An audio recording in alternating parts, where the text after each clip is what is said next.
तर नमस्कार तुम्हा सगळ्यांना. तर सकाळचा आता 1-2 तास झालं मी व्हिडिओ टाकलाय.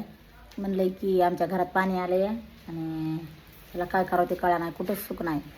तर मला भावांच्या कमेंट अशा आहेत. एक जण म्हणते तर की फुकटचं घर स्वतःच्या कष्टाचं घर बांधलं असतं तर गळालं नसतं.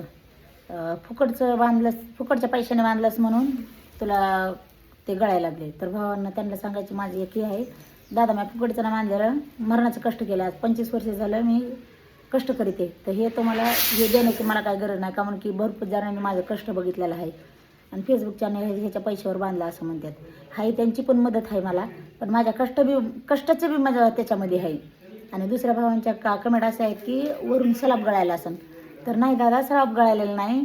जे आमच्या शेजारीनं आमच्या इतका त्याच्यामध्ये थोडीशी सांद राहिलेली आहे. तर आम्हाला त्याला पलस्तर बी करायला येत नाही आणि काहीच नाही. त्याच्यामुळे थोडीशी जागा राहते मधात. आणि जे वरचं पाणी पडते का सलापाचं, जे सासून पाणी येतं ते त्याच साईडनं येतं या.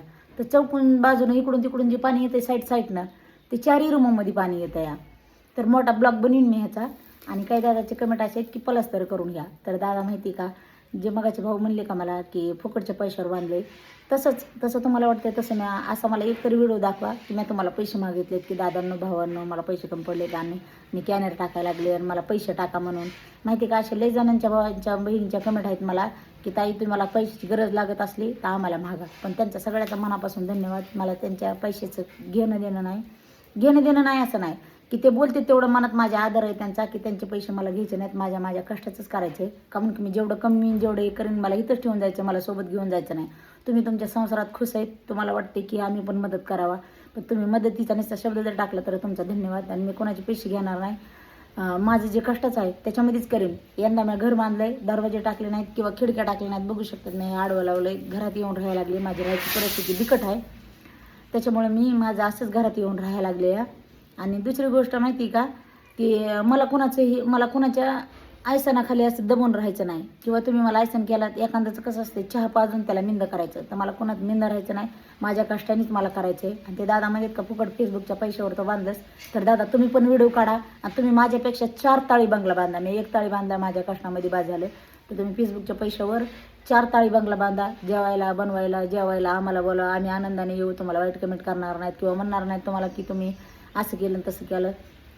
तुमच्या कष्टाने तुम्ही केलं, तुमच्यात हिंमत आहे, तुमच्यात ताकद आहे, तुमची कला दाखवायची. त्याच्यामुळे तुम्ही करू शकतात. मी कोणाला निंदा करणार नाही किंवा काय नाही. तुमच्या जेवढी ताकद आहे तेवढी करा. पण आता कोणी सांगितलं की पलस्तर करा, त्याच्यामुळे आता मग काही यंदा पलस्तर बी होणार नाही, दरवाजे होणार नाहीत, खिडक्या होणार नाहीत, काय होणार नाहीत. 2 वर्ष अजून थांबणार, पण कष्टानेच करणार.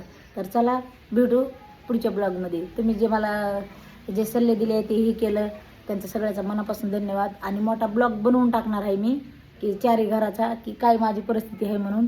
तर ते तुम्हाला सगळा ब्लॉग बघायचा असला तर यूट्यूबला जाऊन बघा. पण आता नाही टाकला, संध्याकाळी 8 वाजता तुम्हाला बघायला भेटेल. चला तर भेटू पुढच्या व्हिडिओमध्ये.